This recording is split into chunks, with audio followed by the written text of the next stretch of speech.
Hi, I'm Anna Harris, and this is the Defined by God podcast video, a support resource for Christians looking for hope and healing from trauma and adversity. Join us as we discuss the latest and best strategies for healing and thriving. Hi, everyone. Thank you so much for joining us today.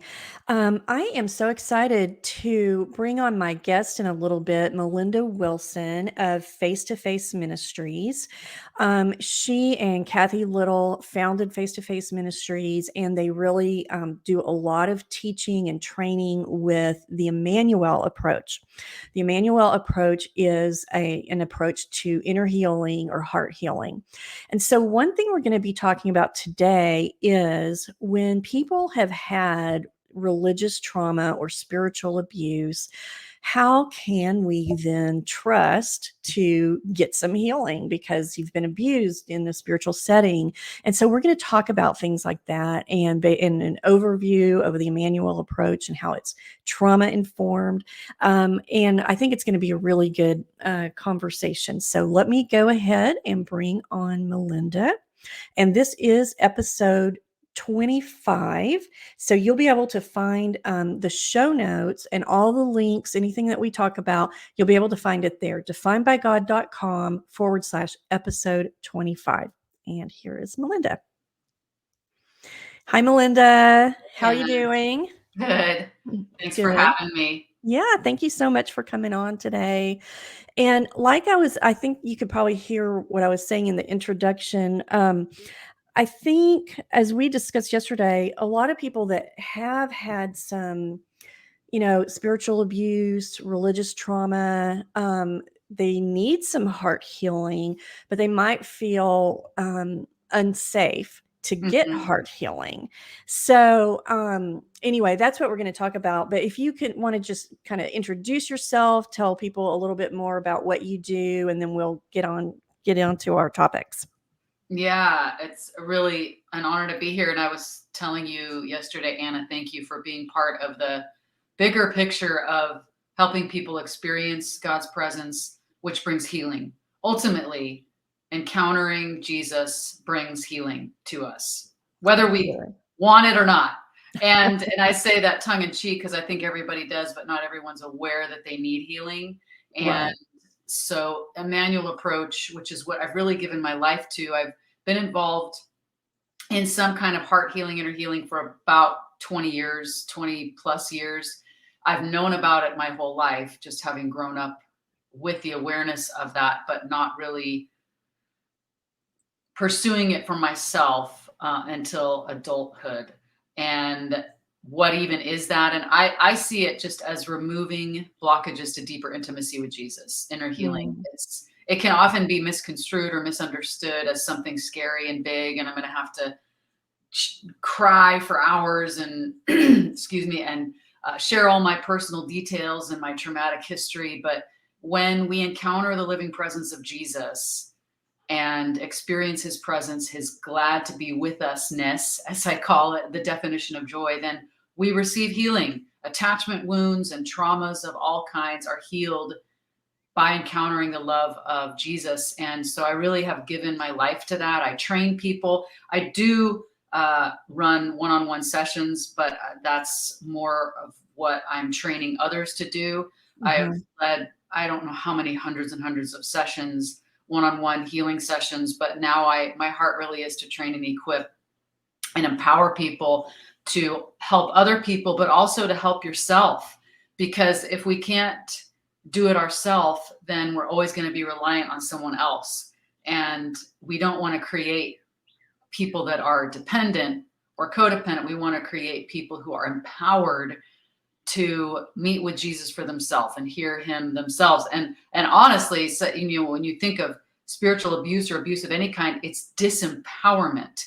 It's taking away the person's power. And I see Immanuel Approach as way more than inner healing. It's a way of life, and it's a way of empowering the person and giving them skills to connect with Jesus for themselves daily, being aware of what they already have That's what it is. It's coming into an awareness of what you already have and coming out of that victim mindset of, and the victim just begs and pleads all the time, and that can become an identity. And that's a whole other Yep. story. That's a whole other question that you didn't ask, but get me started. Anna, we were talking yesterday and she's like, no, do you need to know top? I said, you can throw me a question anytime and I can just go for it. It's me that has to stop and let you ask me a question because I'm so passionate about this. Yeah. And like That's so you, good. Anna, we may approach it differently, but we're passionate about helping people come into freedom, about helping people discover their true identity. And Mhm. as not those things that have been put on us or things that we believed because we wanted to believe something and didn't know any better. And we received not very good information in formative years. So Yeah. anyway, that I really have given my life to help others come into that healed place, really knowing who they are, and Mhm. then training others to help others, Yeah. equipping and training others to help others. Yeah, that's so good. And I put the website up, face-to-faceministries.org. That's where people can find you and all the information about what y'all do there. And we touched on yesterday, even, a lot of people have come out of highly authoritarian um, church cultures. Hmm. And so counseling can even feel very unsafe because, like you're going to have to confess your sins. You're going to have to, be so sorry for everything wrong you've ever done. And really, that's kind of a myth, or maybe it was true for some people in their situations, but that's not how heart healing, inner healing should be. And it's definitely not how the Immanuel approach is. So, uh, and I think both of us had a little bit of contact with the Bill Gothard teachings, Hmm. and a lot of people have, were very impacted by, that, and that's very much spiritual abuse because all about authority coming under submission, and how if you do anything wrong, you're going to suffer consequences for it. Um, what was your um, experience with that? Well, I remember actually seeing this big brown book in my house growing up. And I remember we had some wood paneling on the walls, which was very common in the 70s. But that Mhm, book kind of blended into the wall. That's what I remember about it. It's this huge, I don't know. Well, to a kid, it looks like it's 6 feet high, basic youth conflicts. But I can see, and then as an adult looking back, looking at what the teaching that was perpetuated was very unhealthy and toxic and coming really from a performance, like what you and yeah, behavior. We want to control your behavior. And there's so many institutions. One of my closest friends grew up in an institution like that, where mhm, it was trying to control everything that you did, how you dressed. Is your skirt too short? Don't wear colored pantyhose. I mean, ridiculous. It's mhm, laughable, but it's toxic. And yeah, it instills this shame into you. Oh, I shouldn't have done that. That's why the guy did that to me because I wore too tight of a blouse. I mean, this is the kind of thing it can explode into, that what it's putting things on. It's a yoke that we weren't yeah, designed to carry. It's a heavy man-made, uh, mhm, really, it's a almost demonic agenda, because demonic agenda would be to control, to manipulate out of fear. And if you right, are fearful of hell, if you don't do this, and that's the thing. You may go to hell if you don't do this. Or mhm, that transactional and conversation is the only way to get to heaven is if you do that. If you do this, then you can. And that is not who God is. It's not a transactional experience. It's not a transactional relationship. But when you have a person in authority who is saying, if unless you behave like this, then you can't be fully accepted, then we often put that on God, even though it's a man-made structure. and it's not who God is at all. But if, especially when we're young, growing up in those formative years, we're looking to the primary caregivers, to the adults in our lives, to know who God is. This is what we do automatically, to know. And even if we didn't grow up in a spiritual or Christian, or however you want to put that, religious home, we all have that space in our heart that is looking for something greater than ourselves. And when we're children, our main model is our parents or our primary caregiver, whoever that is, a teacher, a minister, a pastor. Who's the person of influence in your life? And for many people, it was that whole institution, and that we've seen has created really toxic and unhealthy mindsets. And it's hard to come out of that. Not Right. impossible. Not Yep. impossible. Mhm. But when it's become subconscious thoughts and programs and patterns of, I must do this, and you don't even know why you believe it. Maybe you were raised in some really strict church and taught this at Sunday school, and how dare you, or if only you, or you shouldn't have. Any kind of language like that is really a trauma. And Mhm. trauma isn't always just being beaten over the head or being horribly abused in some way, physical. It's absence of things that we did need, that loving care, the Mhm. the profoundly gentle guidance of who Jesus is. If we didn't receive that, if we received, you need to check off this list of to-dos if you want to please God, and nowhere does it say that in scripture, first of all, then we have come into this place of seeing God as a taskmaster or as a cruel father who I can never live up to. And then I've got to perform my way into his favor. Yeah, That, almost like God has a little clipboard and he's taking mhm, notes. This mhm, was a good thing. Oh, she did a good thing today. Oh, she did a bad thing today. yeah. And that's not his true nature and character at all. And that was one of the things I do love about the Immanuel approach is that, and even just things I've heard you say, it's like, um, it represents Jesus well Mhm. because we can connect with him, in his true nature and character. So, can you just talk a little bit like, um, for example, if someone say they've been wounded in the past by, religiosity and control and all of that, um, how can they now feel safe to go through some heart healing ministry? Just, if you can talk about that and how the Emmanuel approach is very safe and trauma informed. Yeah. And I honor and respect anyone who's afraid of going to a pastor, a counselor, a leader, a just someone who's in charge, to get heart healing. But one thing, even before answering that question, that and we were talking about this yesterday, that every single person on the planet needs heart healing because we've all been wounded in one way or another. Mhm. All of us, because our parents were imperfect, our caregivers were imperfect.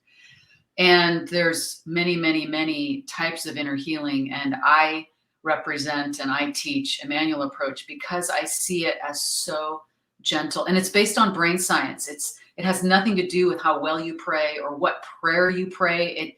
It is the opposite of anything religious that I've Right. ever done. And I grew up in the church. I grew up in, you were talking earlier about prayers I pray or got to confess this stuff. And I remember, and I'll circle back to a manual approach because how I've experienced God through it and how my theology has changed because of encountering Jesus in a manual approach. But I grew up in the Mhm. Presbyterian church where you have to every week there's a moment, and this is beautiful and wonderful if you're doing it from the aspect of knowing who God's heart is and knowing who you're knowing your heart, that we did this prayer of confession and we read it out and we confess sins unknown and known, whatever that means. And then Mhm. like that threw me for a loop, like, oh my God, what did I do this week that I don't know about? And then they gave 30 seconds of silence. Now, prayer, confess all your other sins done this week. I remember, Anna, honestly, like scouring my minds, like looking through a file cabinet of what did I do? When I looked at my sister in a snarky way, was that a sin? And so I would just confess everything. Forgive me for not saying yes, ma'am, to my mom right away when she said, do your laundry. Oh my gosh, I left the clothes on the floor. Just anything Yeah. I would be in. And then they would come to the end of the 30 seconds and I wouldn't be ready because I would fear that I didn't finish the rest of the confession. Yeah. And then literally not knowing what was sin, what wasn't sin. And then if I didn't confess at all, then what the heck is going to happen? Mhm. And really feeling like God would, like you said, the clipboard. Well, you didn't confess when you were rude to your neighbor 3 weeks ago. Oh, shoot. Mhm. And so that is how I lived a lot of my life growing up, was this, and it was unspoken. No one ever said, but of course, as children, we don't know. We make assumptions. We don't know. This is our narrative. And until someone shares otherwise, then I'm seeing God as I've got to do all this before he'll be pleased with me. And that was a Mhm. subconscious pattern that was ingrained in my psyche, into my brain, Yeah. and that's how I saw God for many years. And And what does that do to our own identity? It's yeah, like it brings so much confusion. Am I a good person? Am oh, I a bad sure. person? And then we're trying to define good and bad by our standards, or by Yeah, whose standards, by what standards. And right. then you see what's normal, what's not normal. Why is this person being blessed and I'm not? Oh, it's because I didn't confess my sins. And it becomes this competition and comparison, this gross, toxic. And God is like, I have absolutely nothing to do with that. This is Mhm. man-made. This is not me at all. And so Immanuel Approach, the reason I said it's changed my theology is because it's changed how I see and view God and experience him, that it Mhm. has nothing to do with what I've done. And it was created by a medical doctor, a psychiatrist, who was seeing that, yes, we can do talk therapy, and that's really helpful to a point. But Mhm. when you invite Jesus into a place of just actually an appreciation place, and that's how it starts, is I don't start with, here's my worst traumas or here's my pain. And that's the beauty. And the other beauty of Emmanuel Approach is sometimes we don't even talk about trauma. We don't even go there because Jesus is bringing healing to the places that were wounded by trauma. He's bringing healing to the heart without even having to revisit anything. Right. And so if I'm continually maybe having a gnawing sense of rejection, but I don't have a specific memory because it's even pre-verbal, or it happened. When I say pre-verbal, I mean usually before 4, where I can't actually have a conscious memory of something, just the way our brain works, that maybe and this happens and it creates attachment wounds and all that. But God brings his healing just by simply being glad to be with me. Mhm. I don't even need to revisit trauma. But how it has really changed my life, this Emmanuel Approach, is that it's not just an inner healing model. It's a way of life. It's a way of doing life with God. It's a way of becoming aware of what we already have. So there's no to-do list. And because, again, like I said, it's based on brain science, my neural pathways are actually changing. And it has brought my joy level, has increased my joy level exponentially, my resiliency, my capacity to face hard things, Mm. Yeah. that has increased because my neural pathways have changed. Because I start in a place of appreciation in my mind. In my mind, I go to a place, a true memory, not a daydream, not a imagined place, but a true place where I have felt appreciation. And that can be Mhm. so simple. Like I walked to the end of a dock and saw a lovely sunset, and I revisit that and feel it in my body and experience it with all of my senses. And my right brain doesn't know the difference between 20 years ago and now. And so when I revisit and experience a lovely memory that is really makes me happy, and enter it with all of my senses, my right brain releases all the feel good chemicals that were originally released in that memory. in that experience, like Mhm. oxytocin and dopamine and serotonin and those ones that like they're addictive in a sense. We want to feel those things. Right. We turn to other things to get hits of dopamine, like get on Instagram and see how many likes we have. It's not likes on Instagram. I don't even know what it is. Maybe it is. But how many people like me today? How many people commented on my story, and it gives us hits of dopamine. But when we connect with Jesus in this way, it's releasing dopamine from a place of relational connection, which is what we are created and designed for. Our brains are created for connection. Yes. And I like, what I've heard you say, and I think Jim Wilder says that joy is someone is happy to Mhm. be with me, Yeah. and, which is also another hit of that, feel Yes. good, hormones, and when we do connect with Jesus, in the Emmanuel Approach, he's so happy to be with us, and that is just amazing, and like you said, that can bring a lot of healing, just Mhm. having this new connection in a positive way where we're not seeing God or Jesus as that taskmaster, but he's just happy to be with us. Absolutely. And, that brings a lot of joy right there. So, um, we talked about a few myths of heart healing that might keep people away from going through. And one was and you just when I asked you, are there any myths? And you just rattled a whole bunch off, like came to your mind right away, which is great. Um, so one was that you have to be really messed up in order to want or need heart healing, Yeah. which of course you don't. Like you said, everybody really needs it, and not just needs it, but will benefit from learning just to connect more with Jesus. Mhm. Um, Another would be that it would be embarrassing, and I think probably a big one that might keep people away is that you have to re-experience the trauma. Mhm. So, can you talk about that? How, you know, um, that's not how the Emmanuel Approach works, and that it can be fearful for people if you think, "Oh, I'm gonna experience all that pain just like it's right now." And Yeah, and one thing that another huge difference, well, there's a lot of differences between talk therapy and inner healing, but specifically Emmanuel Approach, you don't have to come in and describe the worst day of your life or right. something that perhaps you've revisited over and over because it is so painful and traumatic. And because we start in a place of actually getting our brain warmed up, so to speak, getting your relational circuits, as Dr. Carl Lehman calls them. That just means the place that in my brain, it's really the prefrontal orbital cortex, the place in my brain that is there to relate, to connect with God and people, to get Mhm, to get that online, so to speak. You know, we even say offline when something's offline, there's no connection. If my Wi-Fi router is offline, my phone is offline, my computer offline, there's no connection. This appreciation gets our brain online, ready for connection to mhm, God, to other people. So starting from that place of feeling really good, that's how it starts. People feel good.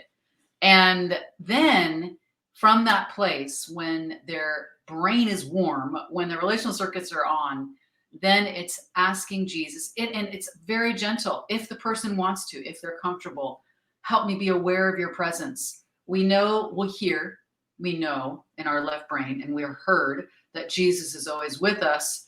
But do we believe it in our right brain? Have we experienced that? And that's a huge thing with Emmanuel. That is Emmanuel Approach. It's crossing the left and the right brain. And people often have said it's the 18-inch journey between head and heart, but literally it's the left and right hemispheres. If you're talking, I mean, it's a beautiful analogy, head to heart. There's nothing wrong with that. And it's an easy way of sort of feeling it and expressing it. But if you're looking at it neurologically, it is truly bridging the gap between what I know in my left brain and what I've experienced in my right brain. You know, and I could hear all about you and read about you, read your biography, and read things about you. And oh, you know, she's got golden red hair and she lives in Texas, and that's cool. And I know these facts, but then I meet you in person and hug you and see your smile and see where you live. That's a totally different encounter. That's Right. experiencing you and Mhm. experiencing your presence. That's what Immanuel Approach is. I know all these things, but then I get to experience Jesus. And that's really what it's about. We don't focus on wounds and trauma or sin. We don't focus on that at all. We focus on the interactive connection with Jesus. And Mhm. once that connection is made, and then people are like, well, how do I know if I'm going to make a connection? Well, if you don't, there's all sorts of ways that the facilitator, a trained facilitator, can help you. And it's Mhm. nothing wrong with anyone. There's nothing wrong. It's a practice and it's a skill to be developed. Then we ask Jesus, what does he have planned for you today? And maybe the person does have a specific target they want to go for. Maybe they were like, oh, I really got triggered this last week at work when my boss said this to me, and I'm not sure why. So we can ask Jesus about it. And I, as a facilitator, don't try to figure it out. And I certainly don't ask you to try to figure it out as the recipient, because you don't know. We don't know, but Jesus does.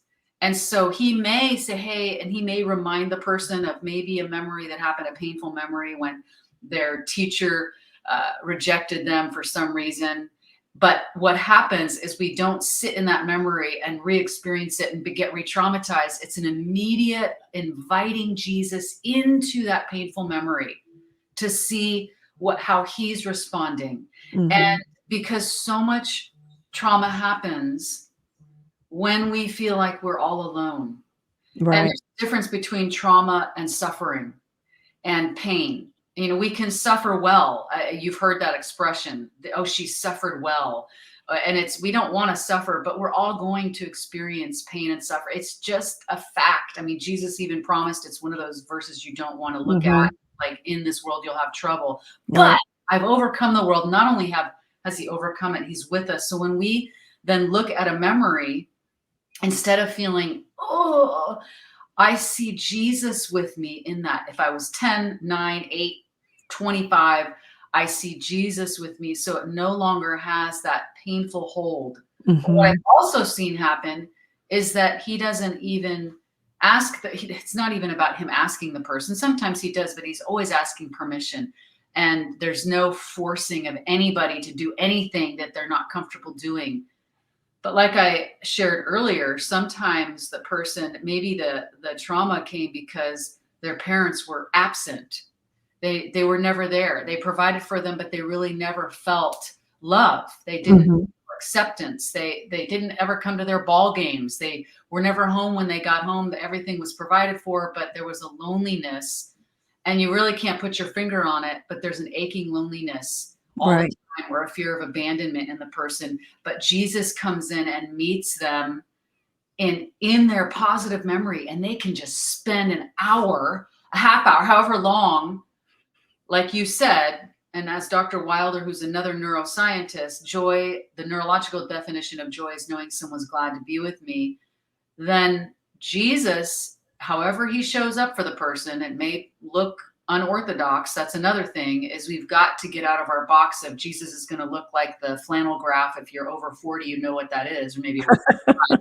The after schools Bible study or whatever, and Jesus is this cutout piece of flannel felt thing that you stick on the board, Yeah. always white and blonde and white robe with a blue sash. I can see Mhm. it in my mind, and I'm like, I don't think that's quite how he looked. So he may show up as an animal, as a part of nature, as a kid, as something that you can relate to because that's who he is. Yeah. And then he actually just spends time with you and shares with you. And so part of Manual Approach as a facilitator will help the person hear Jesus for themselves. I'm not going to tell you what Jesus feels about you, Anna, because it's not going to be anywhere as powerful, as effective as Jesus sharing with you how he feels about Right. you. That's Mhm. the memory. That's the experience that someone goes away with. So like I was saying, if they have experienced all this abandonment or this aching loneliness they can't quite put their finger on because they have attachment wounds from their parents not being present with them, and now I'm sitting with this Jesus, this God beside me, or however he is showing up in this positive memory, and he is pouring out his love. He's assuring them that he's glad to be with them. He's telling them what he likes about them. They're having this interaction.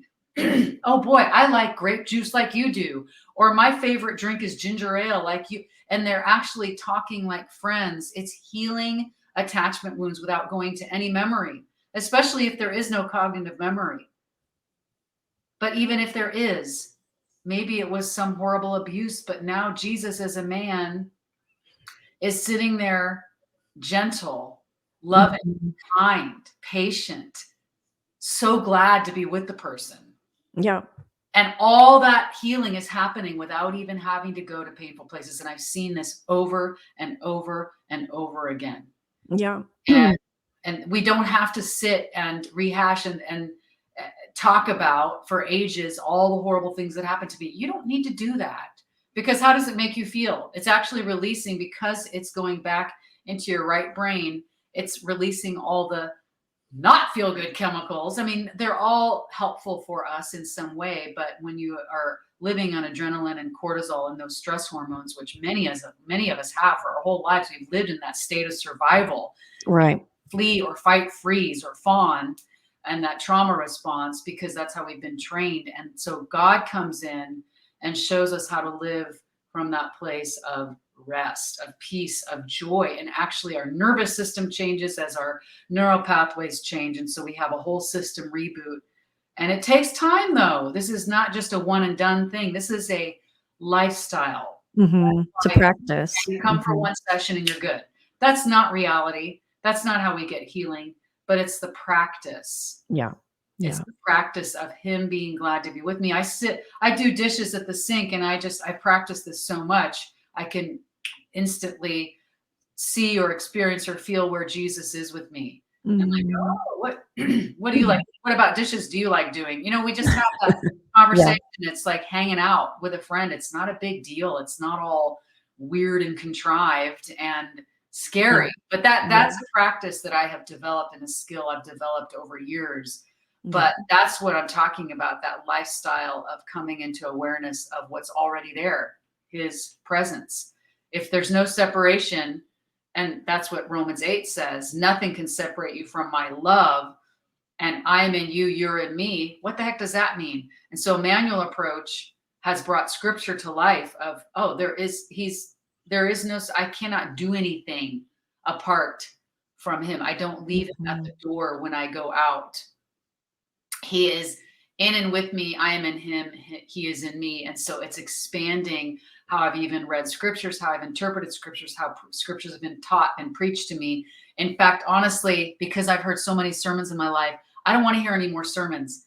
Where I get the most growth from and healing is connecting with Jesus.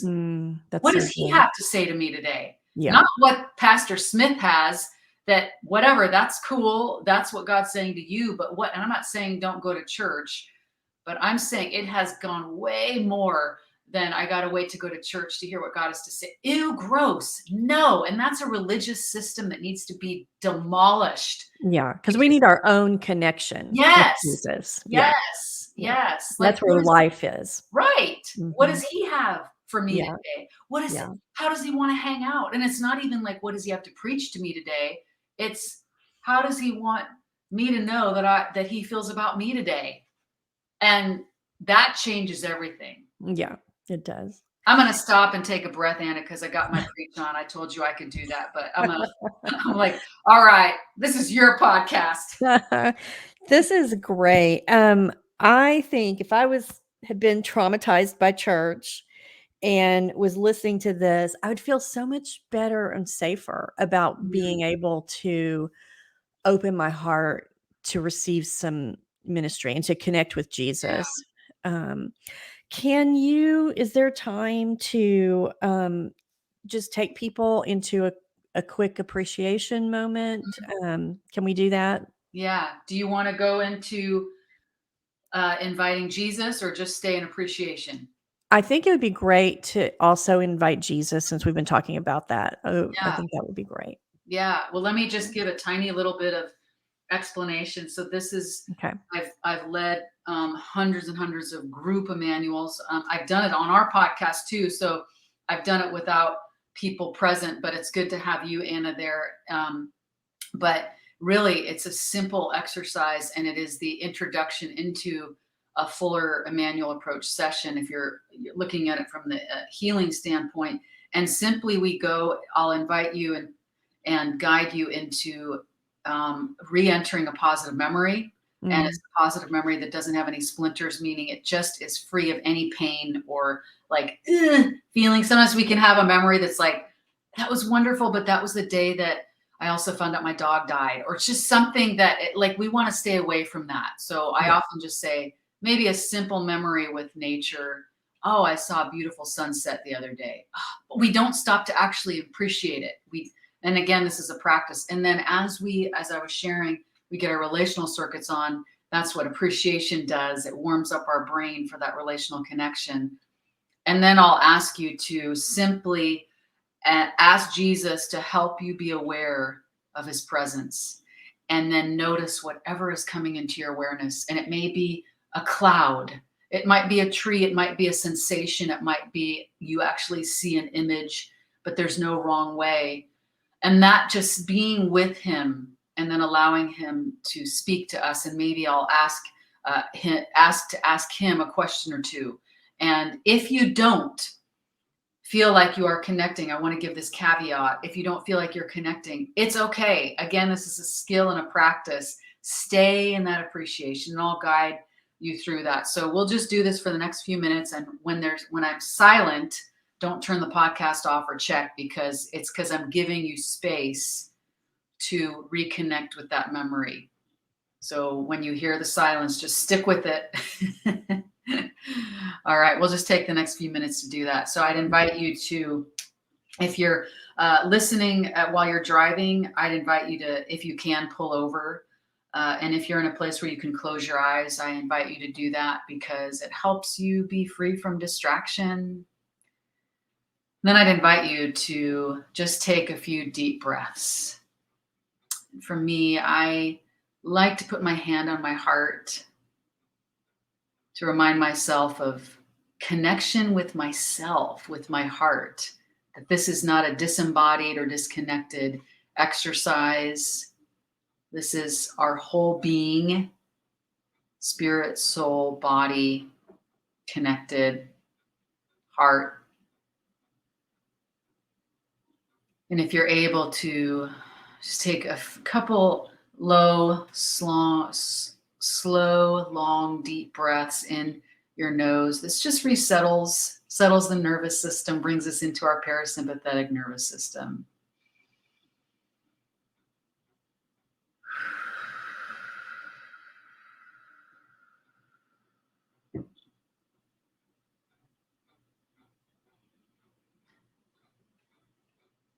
Until you feel a more settled, peaceful, calm sensation coming over you. Just allowing yourself to settle in for a few moments. This is not going to take long, but it's incredible how quickly we can recenter and resettle our nervous system, our heart,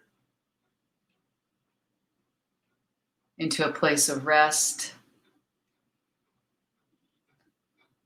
into a place of centeredness. And then I'd invite you, and as I was talking, some of you may have already had a positive or appreciation memory experience come into your awareness, and I'd invite you to bring that into mind right now. We use our imagination all the time to imagine things, often not very nice things that make us feel bad or anxious or fearful, but now we're re-experiencing a moment in our lives that makes us feel good. Maybe it was a visit with a friend, holding your grandchild, holding your baby, walking your dog, a trip to a beautiful place. Maybe it was smelling a flower, a lovely meal you had, something really simple that you can feel appreciation for.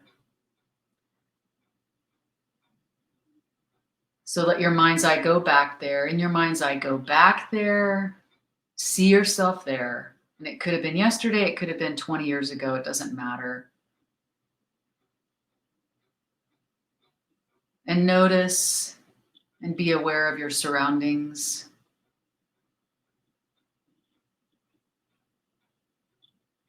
What could you see?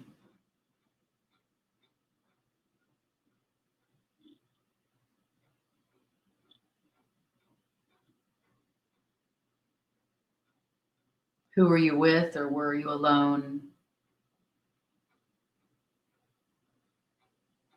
What sounds are you aware of in that memory?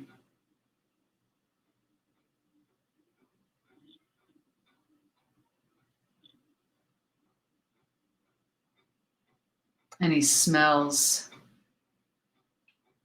What could you smell? Just using all of your senses. If you were eating, what were you tasting? What was that like?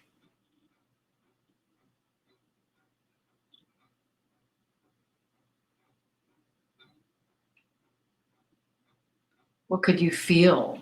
Were you touching something? Were you walking, standing, sitting? How did your body feel in that experience?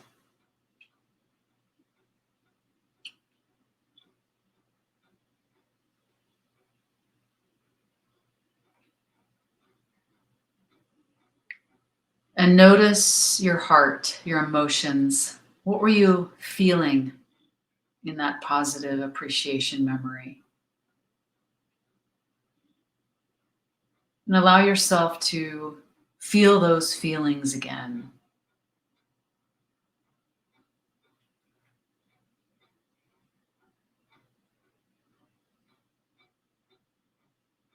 Notice and be aware of what it felt like, your heart.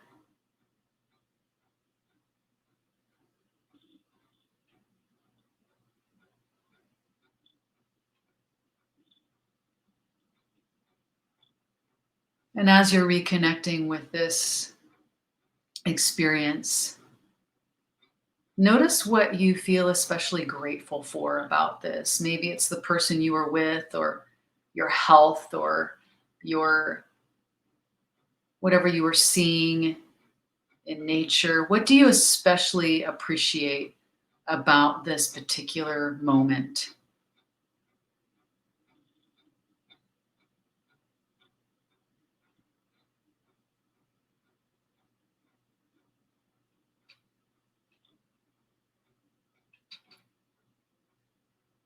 And allow appreciation to fill you up, to fill your cells, to fill your body, to fill your heart.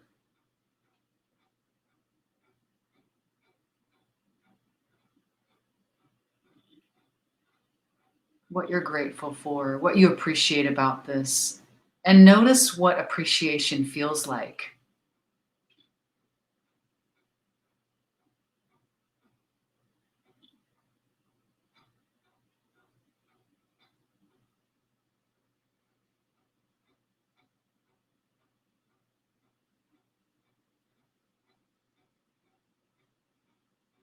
Even begin to notice how you feel in the moment right now, how your body feels. Maybe you've noticed that there's a smile across your face and you weren't even aware of it. But be aware of how appreciation feels in your heart, in your body.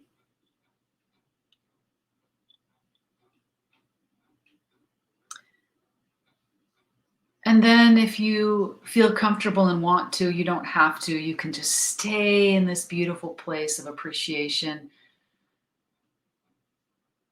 But if you'd like to, and if you're curious of what it means that Jesus, when he said, I'm always with you,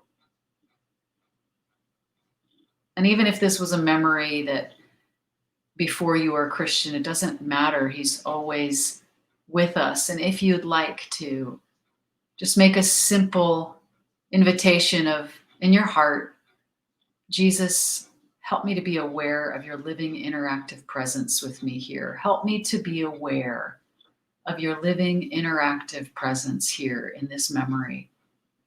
And then notice whatever comes into your awareness after you ask that.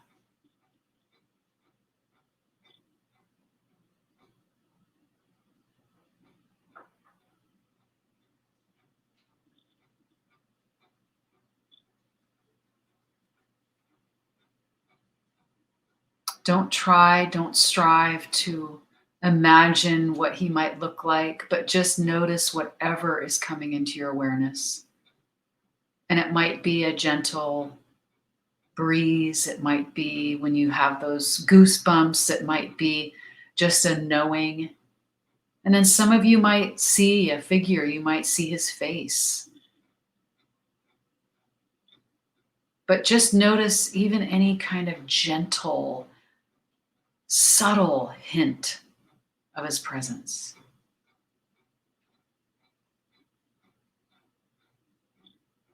And I'd encourage you, if you don't sense his presence, to not get frustrated or, what am I doing wrong? You're not doing anything wrong.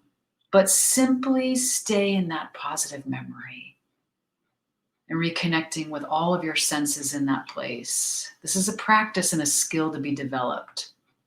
You're not doing anything wrong. And if you do have an awareness of, oh, I noticed this, the sun just got brighter, or whatever that, however he wants to present himself to you, just notice those subtle things. And then be aware of how it feels. What happened? Maybe something shifted in that positive memory. Maybe it got brighter. Maybe it felt more warm. I don't know. There's no wrong or right way.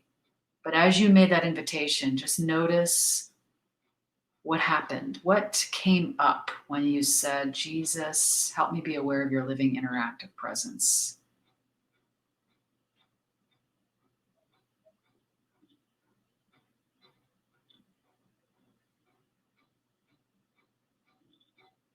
And if you do have a connection and sense presence, I'd invite you, if you want to, as friends interact with one another, just to simply put this question out there for him.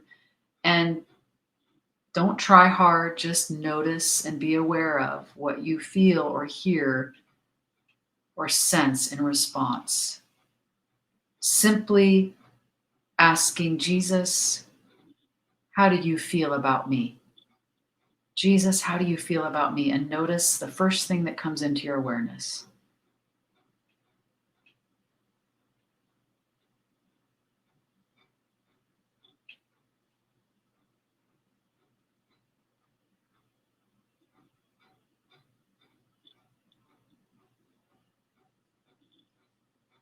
And we know God's voice. I like to say a litmus test of love.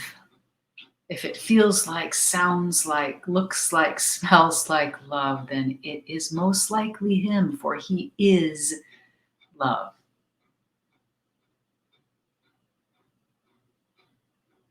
So just notice and be aware of what that feels like to hear or sense his response to you. And maybe it just came, maybe you got a verse, maybe you felt a gentle touch. There's a million ways that he shares his love with us.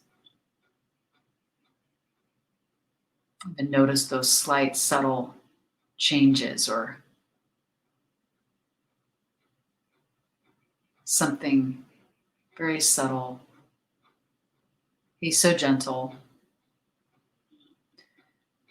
And if there was no awareness of his presence or what he might have been saying, I'd invite you to just reconnect with that appreciation moment, how it felt, all of your senses, being in that, letting that yourself marinate in that. If you did have a connection with Jesus, just noticing, be aware of how that feels in your body, in your heart, to be with him there. And maybe he said something to you. So just be aware of how that feels.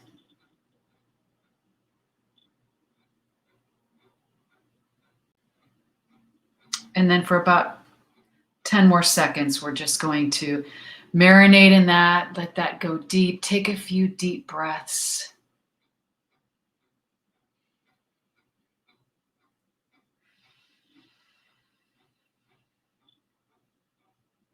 Let that settle into your nervous system. And then as you're ready, you can open your eyes and slowly, gently come back to this present moment.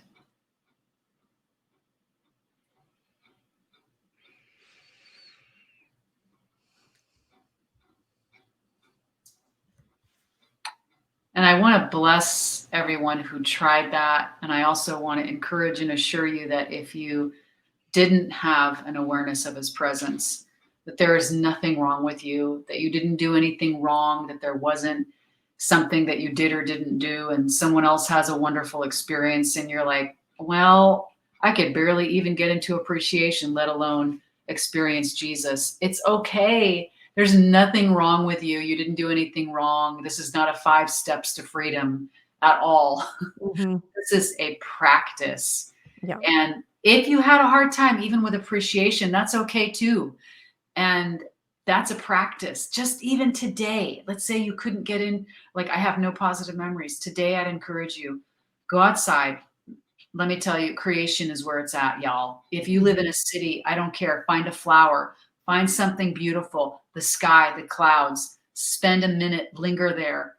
What do you appreciate about if you're sick, if you're someone who is in chronic pain or illness? What's one thing? Maybe you had a lovely cup of coffee today, one thing, and linger there. Just, I'm not saying ignore your circumstances. I'm saying looking for that one tiny place of appreciation. You can do it. I promise you, there's one thing that you can find that you appreciate in life. Maybe it's I was able to put my shirt on today without pain. Something simple, something simple, Yeah. and then linger there and notice how it feels. And that's really the beginning of changing our neural pathways and increasing, literally increasing our ability to face hard things. And that's what we increase, that joy bucket, increase the joy capacity. And joy is just knowing someone's glad to be with me. And that's, we get to experience that with Jesus, with a friend, even with a dog. Did you know that Mhm. with a pet? Absolutely. And Yep. Anna, you have dogs that are always happy to be with you. Yeah. You can experience that with a dog. Mhm. And so there's so many ways. And Anna, I know we could talk for hours and hours and hours. And I'm like, okay.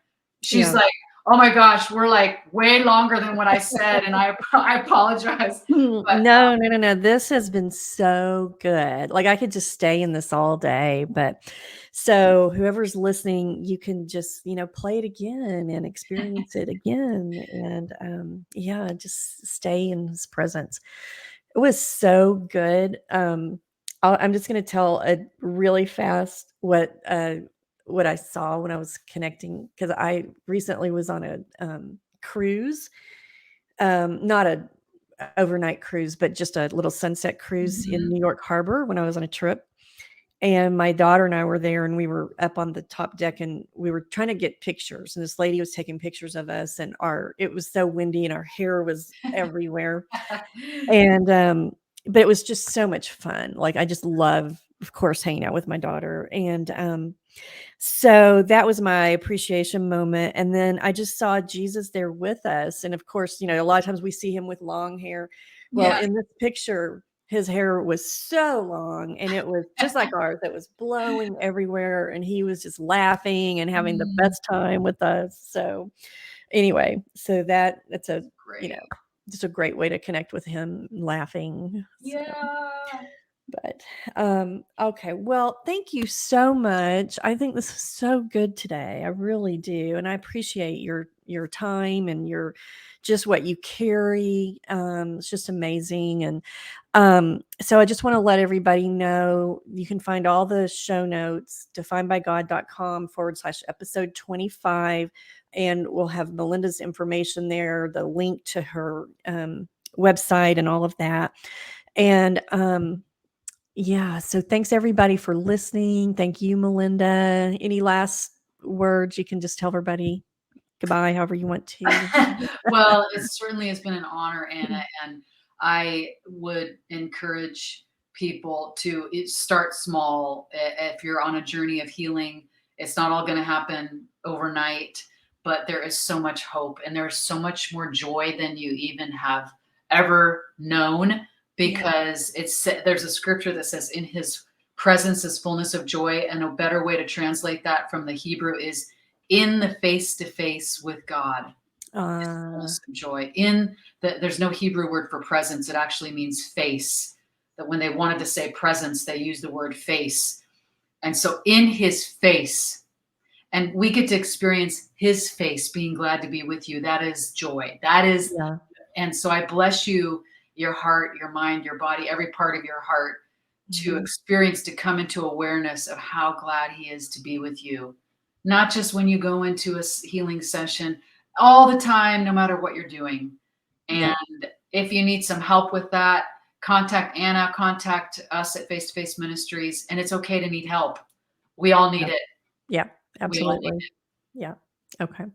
Well, thank you so much. And thanks everyone for listening. And yeah, have an awesome day.